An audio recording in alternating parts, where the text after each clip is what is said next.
El menú del día en M24. El plato principal. La entrevista. El ministro de Industria, Energía y Minería, Omar Paganini, compareció el pasado miércoles 22 ante la Comisión de Hacienda y Presupuesto en el marco del análisis de la rendición de cuentas y el balance de ejecución presupuestal. Los senadores del Frente Amplio consultaron a las autoridades sobre varios temas relativos a la cartera. Entre ellos se habló del acuerdo extrajudicial con Multicanal para pagar $2,5 millones y también del proceso de implementación de la portabilidad numérica. Para conocer más sobre esto, estamos en comunicación con el senador del Movimiento de Participación Popular, Alejandro Sánchez, quien además integra la Comisión de Presupuesto integrada con Hacienda. ¿Qué tal? Bienvenido al menú del día, Sánchez. Hola, buenos días. Un gusto estar con ustedes. Igualmente. Mediodía. Igualmente. Bueno, ¿cuál es la lectura que hace desde el punto de vista general de lo que fue la comparecencia del ministro Paganini? Bueno, en términos generales, la verdad que se volcó muy poca información ante los requerimientos que se le realizaron al Ministerio sobre estos dos temas en particular. Tuvimos una respuesta muy general, diría casi evasiva, en donde el ministro se comprometió a volver al Parlamento para hablar específicamente de estos temas. Pero la única referencia que hizo es la de que se estaba en un proceso, en el caso de la situación de las bandas que se licitaron en el año 2019, en un proceso de conversaciones con las empresas que habían demandado, donde había una voluntad del Poder Ejecutivo de arreglar este tema por la vía extrajudicial, y no agregó más detalles.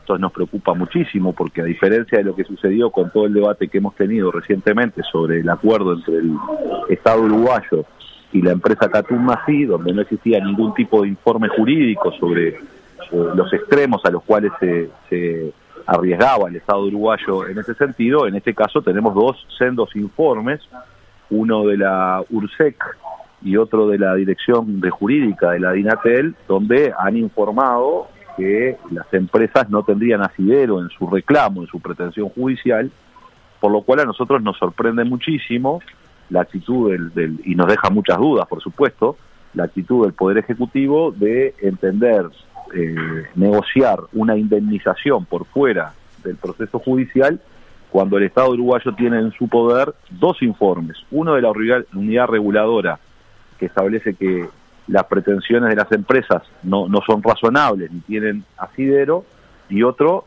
del mismo Poder Ejecutivo, que es de la Dirección Nacional de Telecomunicaciones, que van en el mismo sentido, con lo cual nos parece, digamos, una actitud que nosotros no compartimos en primera instancia.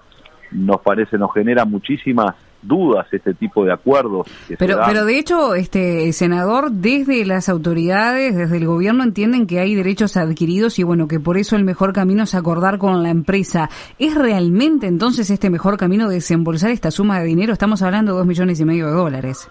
Bueno, ahí hay otra situación, por ejemplo. En primer lugar, bueno, eso dice el gobierno, pero no es lo que dicen los informes jurídicos que tiene el gobierno en su poder, de los organismos competentes, ¿no? Ese es el primer elemento. Y el segundo elemento es que abonar $2,5 millones, una cifra bastante importante, a estas empresas, cuando en realidad de la información que surge es que en el caso de que estas empresas deban hacer inversiones para mejorar de alguna manera lo que pueden ser interferencias en sus transmisiones, lo que informan varios técnicos independientes es que no ascendería a más de $1 millón. Parece poco razonable que el Estado uruguayo, cuando tiene todas las de ganar en un juicio, decida entregarle 2,5 veces más del costo en el cual deberían incurrir las empresas y por las cuales están haciendo juicios para mejorar el servicio que ellas ofrecen, con lo cual, insisto, que tanto por la vía judicial como por la vía, al parecer, de las inversiones que requerirían y que, por tanto, las empresas podrían,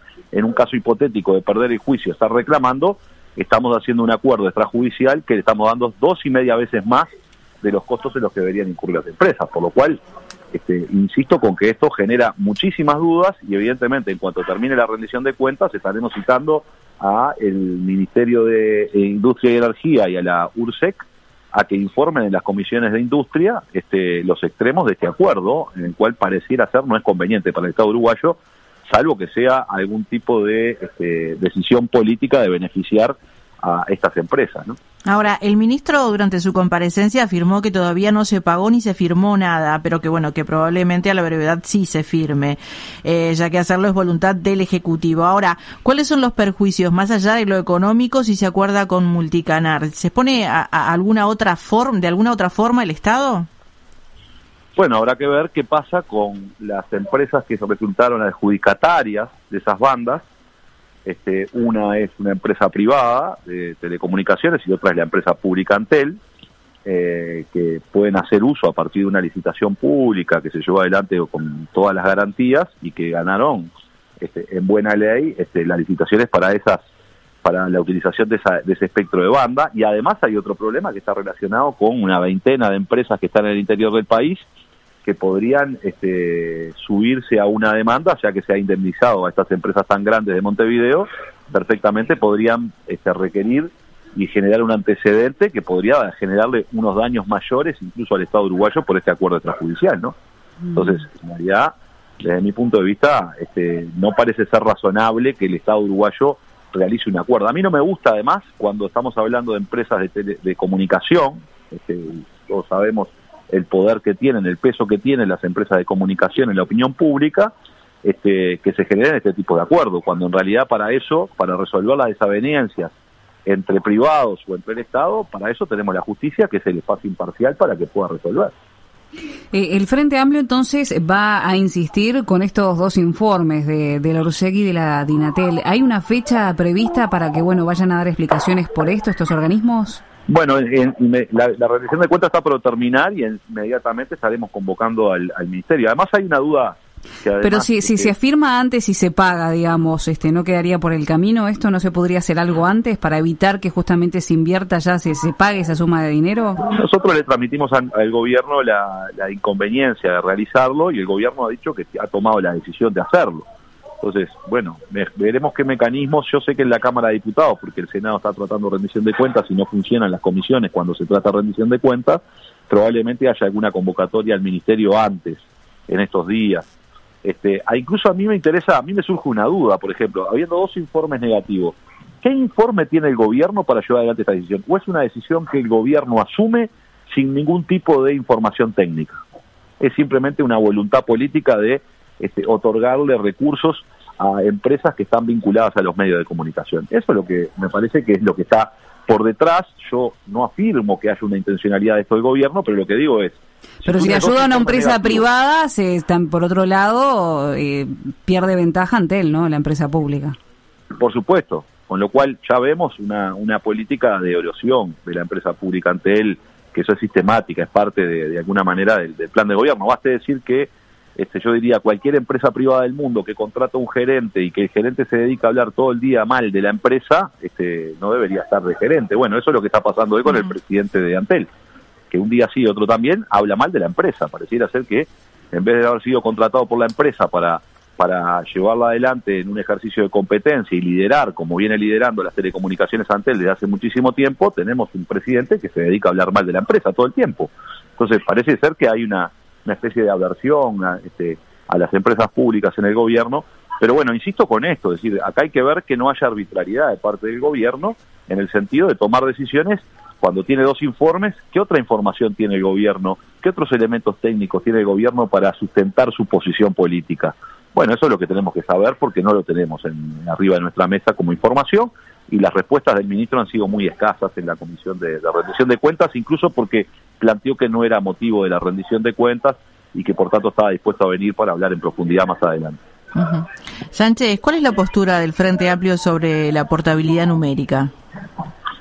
Bien, sobre la portabilidad numérica, en primer lugar, lo que tenemos que afirmar es que la portabilidad numérica es poner a nuestra empresa pública, que es a incurrir en un conjunto de gastos para adaptarse a un cambio de normativa que sus competidoras ya lo tienen, porque la portabilidad numérica existe en otros países, menos en Uruguay, en donde operan las empresas competidoras, por tanto van a incurrir en menos gastos los competidores de Antel, lo que va a incurrir Antel. Ese es el primer elemento. El elemento más duro en esto es que estamos caminando hacia atrás, con los ojos en la nuca, estamos yendo hacia una tecnología vetusta que nada tiene que ver con el futuro de las telecomunicaciones, que está avanzando en el 5G y donde parece ser que Antel ha tomado la decisión de abandonar su liderazgo en el 5G Y más bien hay una visión del gobierno de transformar Antel en una especie de productora de commodities, de telecomunicaciones, abandonando las áreas más rentables del Internet de las cosas y de un conjunto de acciones que van a llevar adelante a partir de las capacidades que ya tiene Antel de su infraestructura instalada de fibra óptica y la necesidad de colocar más radiobases para poder llevar adelante lo que es el Internet de las cosas, el 5G y un conjunto de aplicaciones que son el futuro del mundo, así como los contenidos, ¿no? Entonces, estamos transformando la Antel en una proveedora de commodities, de infraestructuras físicas, donde no está la crema del negocio, la crema del negocio está en otro lado. La portabilidad numérica del gobierno la ofrece como un gran derecho de los ciudadanos, cuando en realidad no es tal, porque en definitiva, cuando yo quiero llamar a una persona, agarro mi celular y pongo el nombre de la persona en la agenda y lo llamo. Yo no sé qué número de celular tiene. Es más, hoy la tecnología permite de que si yo cambio de número de celular, nuestras agendas de los teléfonos inteligentes se actualizan inmediatamente. Te dicen, fulanito de tal cambió de número y vos apretás un botón y ya queda agendado ese número. Por tanto, en el mundo de hoy, donde se actualizan inmediatamente las agendas de los teléfonos, parece ser bastante ridículo plantearnos que el tema de portar el número es una cuestión esencial a la hora de la comunicación. Bueno, de hecho, en la comparecencia el ministro dijo que Acosta Lara fue el que lo dijo, de que que esto era importante para la población. Bueno, pero yo creo que no es ningún derecho para la población, y además no es un derecho porque tal cual está establecida la portabilidad numérica, si fuera un derecho el número es mío y listo, ese es mi derecho, pero tampoco funciona así, porque si yo no le tengo saldo durante 2 meses en el celular, es decir, no le cargo dinero, me quitan el número y se lo dan a otro usuario. Entonces, ¿dónde está mi derecho en portar el número si no pongo recursos? Entonces, además esto va a generar que se incurra en gastos también para los usuarios, porque esta interconectividad que traemos una nueva empresa, que es la que va a administrar todas las bases de datos, es decir, todos los celulares del Uruguay van a estar en una sola empresa, que una de las preguntas que tampoco contestó el Ministerio de Industria fue dónde va a estar esa base de datos, y que hablar en el mundo en que se viene con huellas digitales, rastro digital, donde se utilizan los números de teléfono para muchas cosas. Es importante saber si esa base de datos va a estar en la República Oriental del Uruguay o va a estar afuera, pero esta otra empresa va a cobrar por transacción telefónica, ¿verdad? Con lo cual lo que estamos haciendo es encareciendo el costo de las comunicaciones de los ciudadanos. Entonces no ganamos ningún derecho porque no somos dueños del número, porque si no ponemos plata nos sacan el número y se lo dan a otro. Segundo, poco interesa conocer el número de teléfono de una persona que ya la tengo agendada porque se actualizan automáticamente las agendas de los celulares. Y tercero, le estamos agregando un costo a las empresas, particularmente a Antel, y a los ciudadanos, porque las empresas no van a pagar el costo que va a hacer la ganancia de la empresa que administra la base de datos, que por cada llamada telefónica, por cada conexión que realice, ¿verdad?, de esas llamadas va a cobrar. Y eso va a incrementar el costo de las tarifas de teléfono de todos los ciudadanos. Por lo cual nosotros creemos que este no es el camino, creemos que hay que derogar esos artículos, nos preocupa muchísimo en dónde va a estar la base de datos, nos preocupa muchísimo el apuro del gobierno, que aceleró una licitación pública, que cambió las bases de la licitación pública para beneficiar en definitiva a las empresas que le requerían eso, y en donde nosotros lo que creemos es que hay que avanzar en otras áreas y no avanzar hacia atrás en tecnologías que ya son atrasadas. Ahora, el artículo sobre portabilidad numérica es uno de los 135 que se prevén derogar. Pese a eso, se sigue adelante con su implementación, sin medir las posibles pérdidas en caso de que se derogue. ¿Se le planteó esto al ministro, que ese dinero se va a perder si se deroga? Sí, por supuesto. Esa es una irresponsabilidad de parte del Poder Ejecutivo, y yo diría, ¿en dónde ha quedado el criterio republicano del Poder Ejecutivo, que sabiendo que hay una consulta popular en donde los uruguayos nos vamos a expedir por la vigencia de nuestros artículos, lo que han hecho ha sido a marcha camión, avanzando en donde ya Antel ha incurrido en muchísimos gastos, y que lo que va a ocasionar justamente esta situación es que en el caso de derogarse, esos gastos habrán sido tirados a la basura. ¿Se saben cuánto lleva invertido Antel en esto? Bueno, hay un informe que ha hecho nuestro compañero que está en el directorio de Antel sobre los gastos. Aquí hay varios gastos. En primer lugar, la contratación de la empresa que va a administrar las bases de datos tiene un costo aproximadamente de $380.000 por cada una de las empresas.